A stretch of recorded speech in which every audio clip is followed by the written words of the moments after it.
We have a real problem. Towns being incinerated by wildfires we cannot stop. I had to walk away from everything that we have ever known.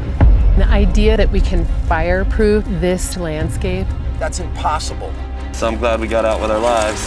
The research tells us we're going in the wrong direction. We could eliminate communities being destroyed. And we don't have to live in a concrete ammo bunker. Welcome to the All Things Wildfire Podcast, where we delve into the latest trends and hot topics in protecting properties against wildfire.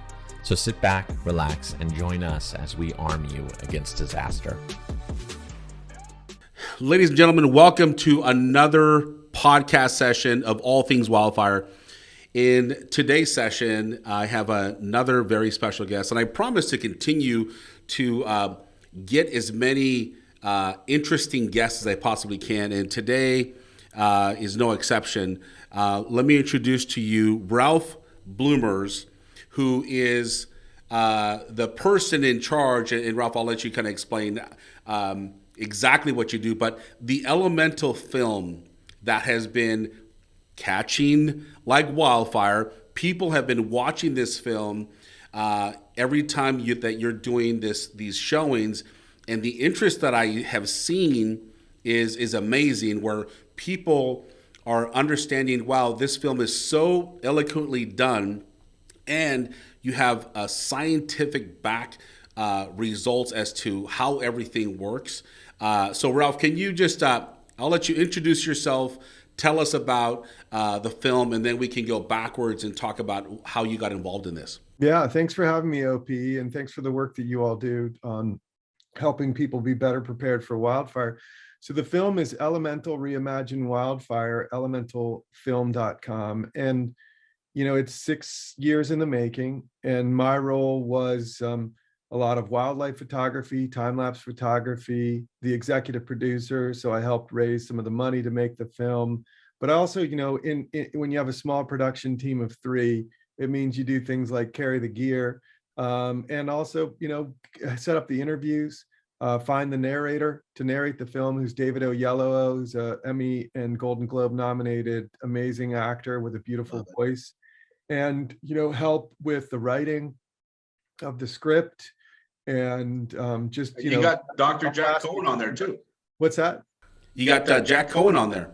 Yeah, so Dr. Jack Cohen from the Missoula Fire Lab is in it, and Dr. Beverly Law, and a lot of some of the top scientists in the world in their subject matter fields. And, you know, Jack Cohen is, there's a lot of Jack Cohen acolytes out there in the fire services and in fire departments. You know, when they see that Jack's in there, they're like, how'd you get him to come out of retirement? Exactly. And, you know, I think that it was a long process of building trust. But yeah, so there was that where, you know, Tripp and I came in with a depth of knowledge that your average journalist doesn't have around the fire subject.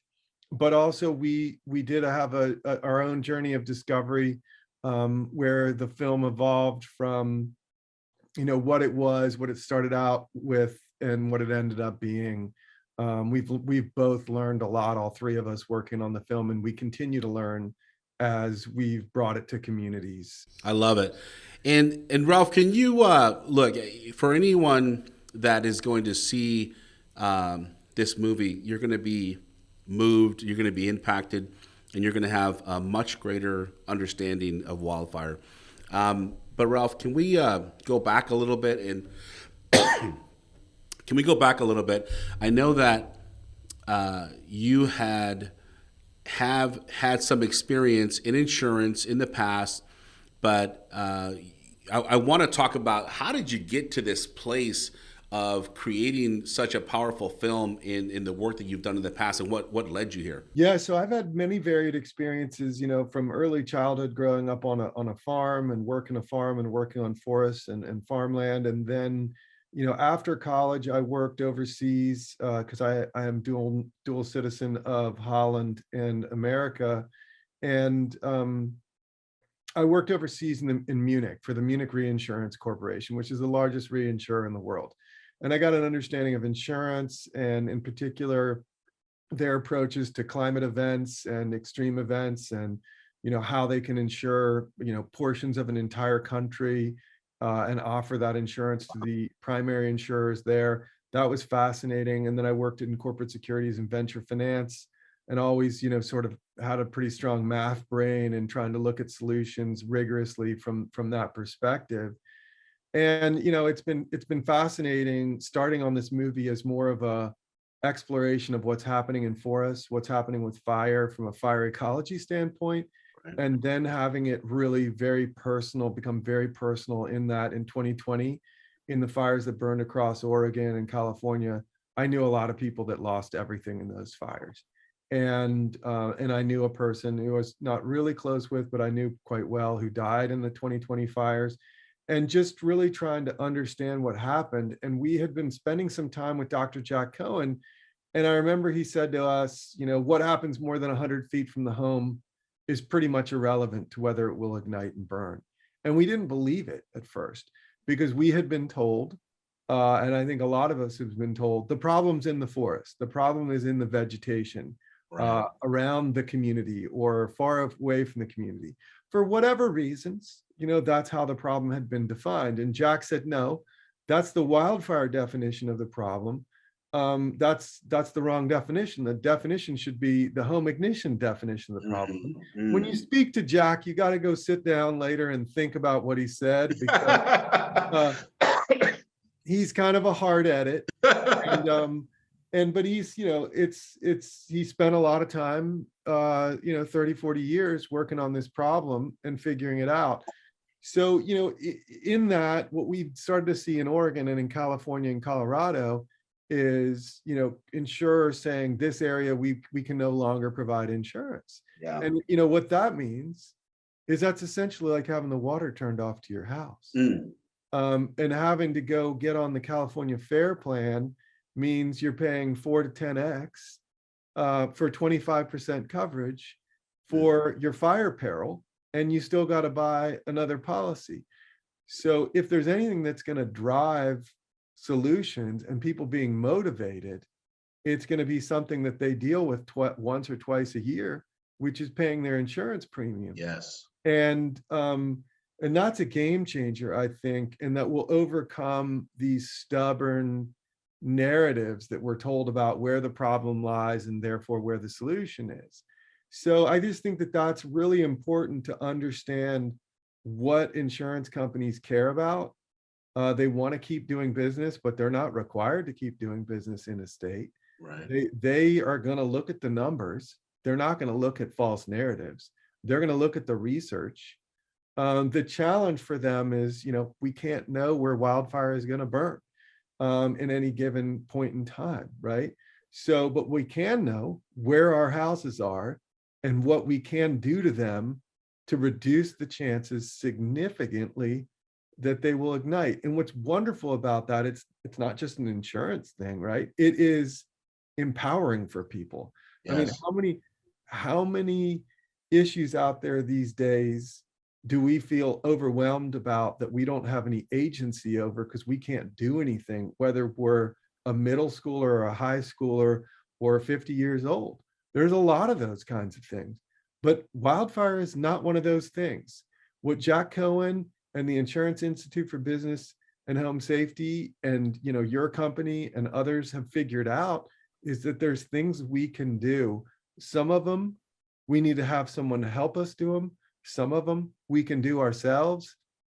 And that's wonderful to be able to have a thing that is a hopeful message, but it is an authentic hopeful message. So really that's what it's become for me, is how that you knit that all together and you present that to folks and you say, hey, here's A, here's B, here's wildfire, it's a threat, and here's the solutions to limit that threat.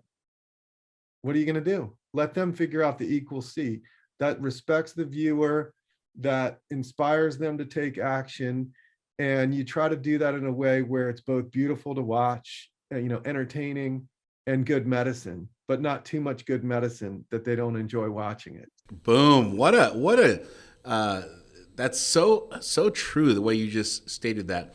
Entertainment has to happen. You have to have medicine, but not too much medicine.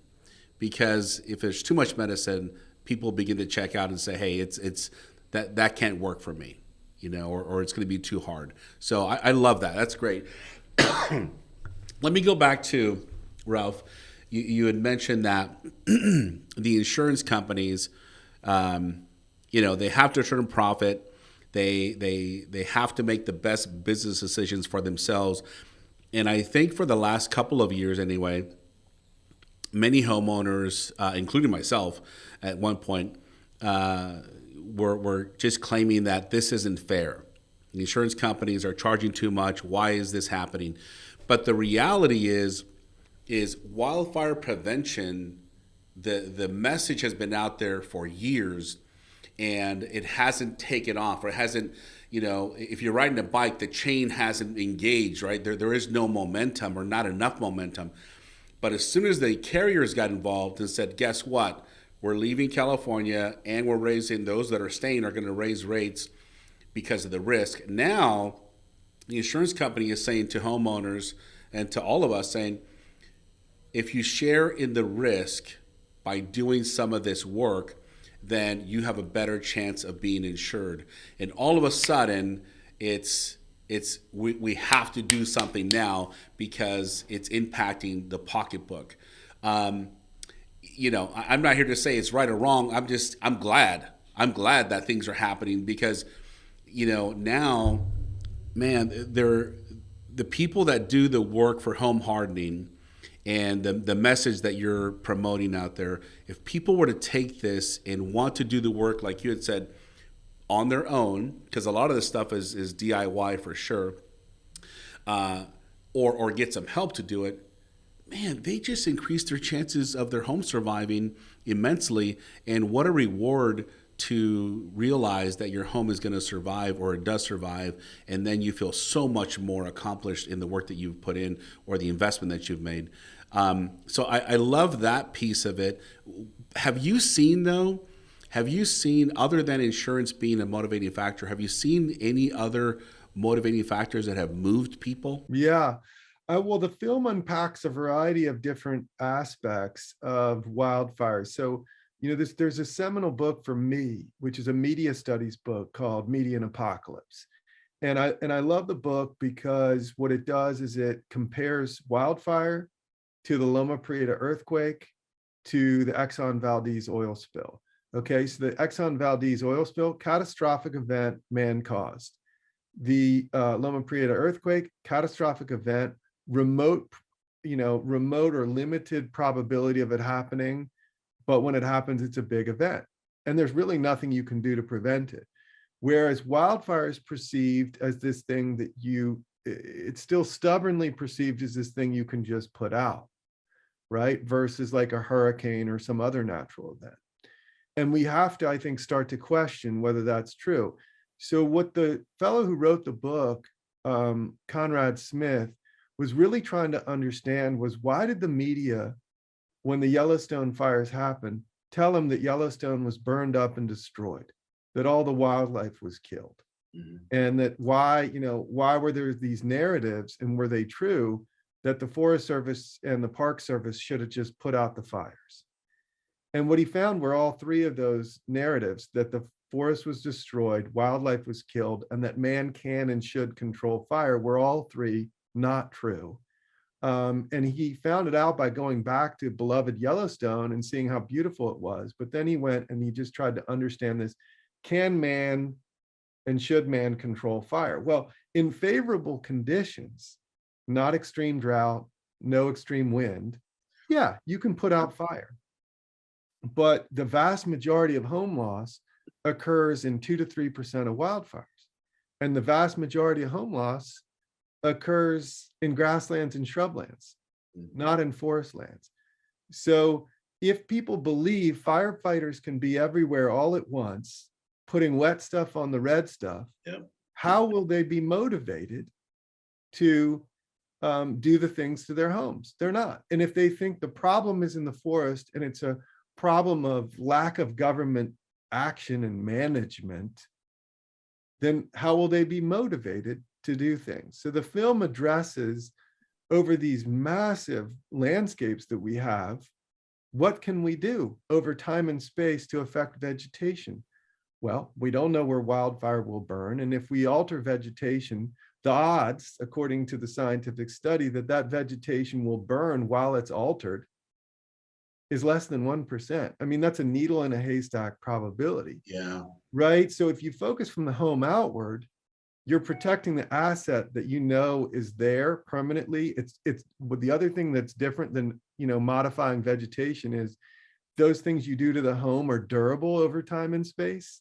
So you contrast these things. But the vast majority of federal and California state dollars and in other states is going primarily to fire suppression and vegetation management. I mean, less than 2% of California's budget in recent years is going to home and community preparation.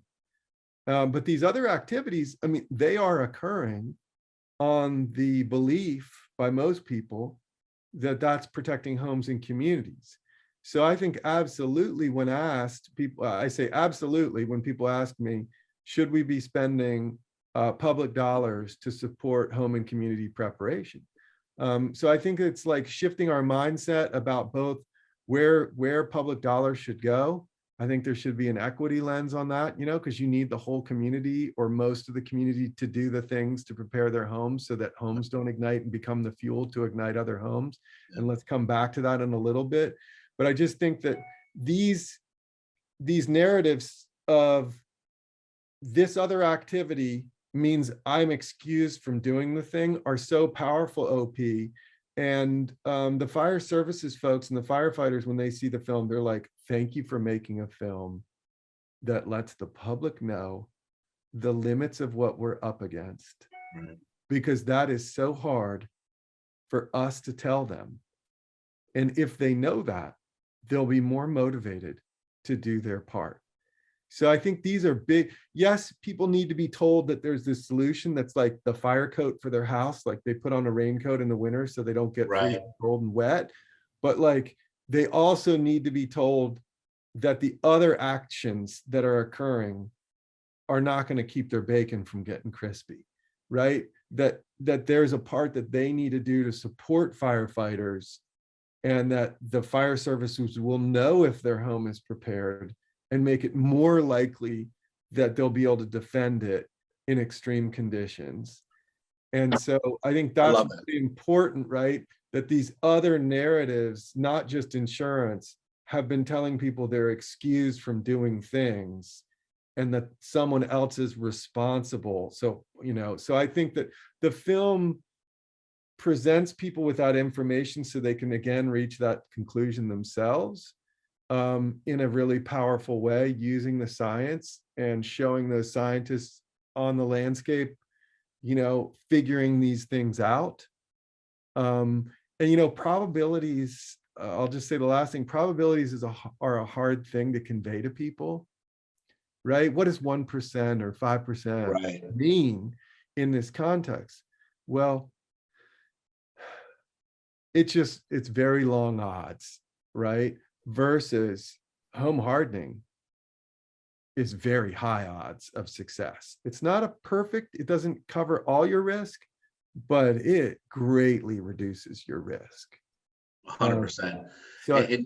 Yeah. Go ahead. So I just that's kind of what the film tries to do. And a lot of people are like, why have I never been told this? And I'm like, well, we're deeply marinated in the Smokey Bear narrative that fire is bad. And it was for a good reason. It was to tell people to be more careful and not have so many human caused fire starts. But as a result, we've kind of lost touch with having a more nuanced relationship with fire and understanding that fire is, as Jack Cohen says, inevitable, in an effort to have this complete control, which now in a hotter and drier world is not possible.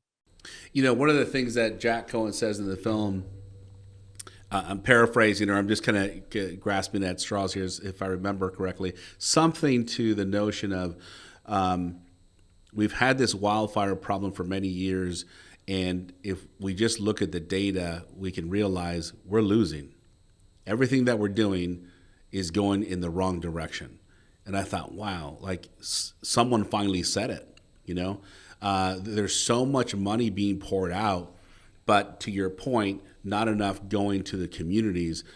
And, you know, I don't know how political everything is with the funding and all that stuff, but the reality is that we're now beginning to see some money being released to these fire safe councils on the ground level that can really make an impact to help homeowners with vegetation management, with ember resistant vents, with wildfire mesh, with gutter guards, with all these things to help prevent and really set people up for a better success rate. Now, really quick, you did mention, Ralph, one of the things I wanted to touch on is a lot of these firefighters that we speak to, they agree. Then they say thank you for this type of film and the awareness, because what we've learned is when you have a standard house fire, and most people don't realize this, you have a standard house fire, there are procedures and protocols as to how many firefighters should be showing up to this incident. And it can range from 12 to 15 firefighters for one house fire that's required, because you have people with oxygen, they go inside, it only lasts for 20 minutes or so, and then you have to exchange, and there's just a lot of support that has to happen for this one home. But when you have an entire community going down, firefighters are no longer talking about doing any suppression. Now they're just focused on, let's help evacuate people, because we cannot fight this thing. And now they go from suppression to service on helping people evacuate. And so just like that, they have to change the work that they're doing and start banging on doors and telling people to please leave. And it really, it just kind of gives you this understanding that, wow, when you have an incident like that, you're not going to have anyone that you can depend on to come save your home. And so we have to do a lot of the work ourselves to prepare. So I really did appreciate the awareness that your film brings up as to, hey, guys, this is really an issue that it really hits home for the individual as to, what am I going to do? What am I going to do for my family? What am I going to do for my community? What am I going to do for my neighbors? And to help us really survive this type of experience, because like you had said earlier, we have to learn to live with wildfire. It's not going anywhere, you know? Yeah. So no, I love that message. Now, Yeah, let me just share one reflection. Yeah, go ahead. Which is not in the film, but we heard pieces of it. And you mentioned it, which is, you know, how many firefighters you need per structure once they start to ignite. But how many firefighters and pieces of fire apparatus do you need to defend a home with an oncoming wildfire? And Derek Alconis, who was with LA Fire in the film when we interviewed him, and now is with the Fire Safety Research Institute of Underwriters Laboratory, he says, you know, you need 5 to 6 engines and apparatus per house. And so what that means is, in a community like Paradise, where you had 18,000 homes incinerate in less than 8 hours, you had 50,000 homes in the fire's path, you would have needed every fire truck from all of California in Paradise in less than an hour, with adequate water and fuel on each one of them, to have a chance of saving a third of the structures that burned. So 6,000 structures would have used all the resources from all of California. That's never going to happen, right? In the margin, and that, you know, it was a 1910 C clamp on a power line that failed, and that thing was moving into the community through previously cut areas and fields of invasive cheatgrass and other kinds of vegetation at such a high rate of speed that it was pure evac. And you know what I think a lot of people don't realize is that, you know, it's not a wall of flame moving through the community that ignites houses through radiant heat. It's the little stuff in relationships that matter, and it's the little stuff in home ignition that matter.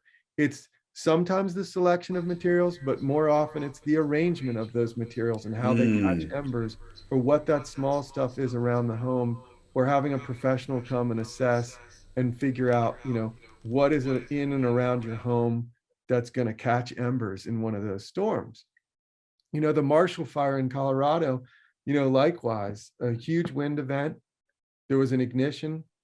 It's still an ongoing investigation. I've heard where they think it came from, but it was grasslands. And then once a home caught on fire, that became the fuel to ignite the other homes.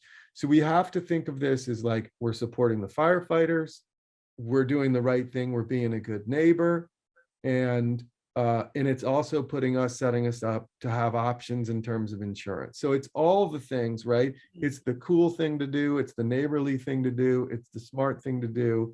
You can do it, and then you can chill out when fire season comes, for the most part. Yes.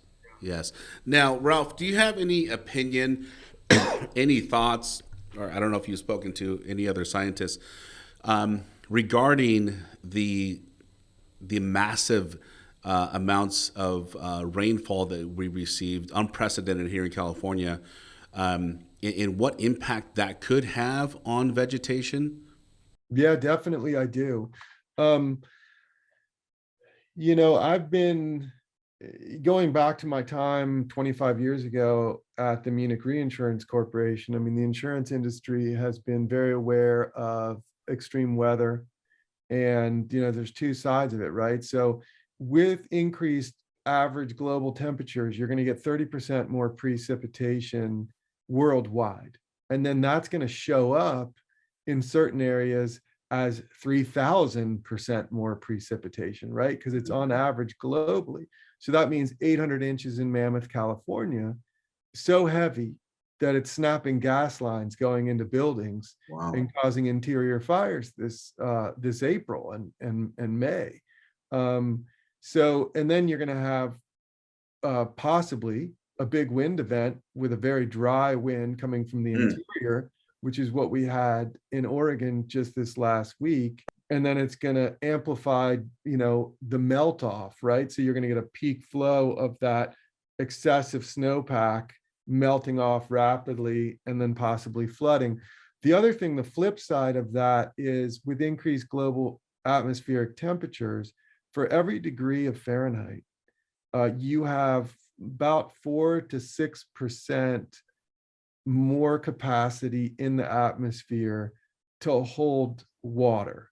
Okay. So that means you have an extended drought or an extended periods of dryness before the atmosphere, it has enough water in it to release that water, right? In rain or other precipitation. So the 2020 fires and the 2021 Marshall Fire, you had the same conditions. In Oregon, we had a big snow year in 2020, and then we had an extended period of drought, and then we had an east wind event and power line ignitions. And so we had fire. So I think it's, a mistake to think, because we had a really big snow year, we're going to have a non-fire filled summer, or it's going to be less. It could be, but really where that occurs is if you have intermittent rain coming off the Pacific throughout the summer, sporadically. Are you going to tell me right now that you used to be a weatherman too? Is that what I'm hearing? Because I've been listening. I've been trying to learn. I love it. The director of the film, Trip Jennings, makes this series called Weathered for PBS. Okay. He gets to nerd out. Yes. And I get to nerd out with him, with the top climate scientists in the world, and it was only until pretty recently that I learned this flip side piece. I'd always understood the amplified rain events, right? You get a year's worth of rain in Houston in a day or something, nutty. And, that's what you get. And, my wife and I, we own a cherry orchard and pear orchard, a commercial cherry and pear orchard. So we're now in the stressful being farmers part of it as well. Last year we had in April, a very cold April. And then we had an extended period after the snowfall in April where it was so cold that the bees were only active 10 to 15 minutes a day. And then this year we had a super early bloom, and then we had these interior winds for 7 days at 90+ degrees in May, when typically we're not having to water until June. So, I think the long and the short of it is wacky weather, unpredictable weather. And, another big thing that I like to look at is, how's the media talking about it, but what's really going on? So you hear these things like polar vortex, as if it's like, I don't know, I think they're trying to convey that it's this sort of funny one-off. But really what that is the jet stream isn't really functioning as it used to. And not that the jet stream was a super stable thing, but it was historically in our lifetimes operating as this, 3-banded thing that provided some stability to the seasons. And now, you get these Arctic blobs that drop down that they're calling, polar vortexes. And those are also really involved in wind events. So in Colorado, it was fascinating to be there, OP, for screening the film a week and a half ago, because I did it to a whole big group of scientists and firefighters. And then I did it just to the public for 2 shows, all 3 sold out. But I just got to, learn more about the wind events in Colorado. And the wind events, Colorado's always been a windy state, but they're just getting these amplified wind events where these high pressures that are building up over Utah and the Great Basin are then collapsing on the Rockies. And they had 36 red flag warnings. Wow. In 2021. And so people there are just like really excited about the film, really excited that there was things that they could do to prepare their homes, and ready to embrace that.